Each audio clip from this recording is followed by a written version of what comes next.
सौसे शरीरिया किया जे वरले लाल लाल सौसे शरीरिया भरी भस्मी लपेटे गर्दन विषधार नाग है चंदन चौका चढ़ी बैठी महादेव है चंदन चौका चढ़ी बैठी महादेव है चंदन चौका चढ़ी गौरा जे बैठेली गठिया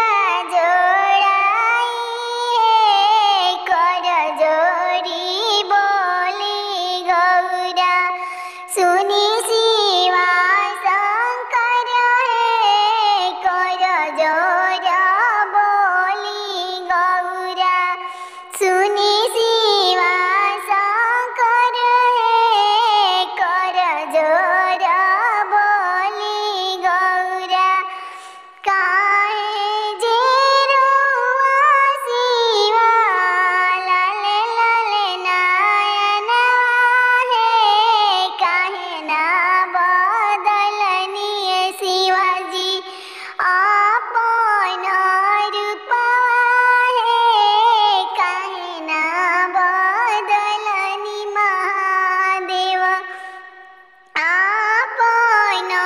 रूपवा है देखी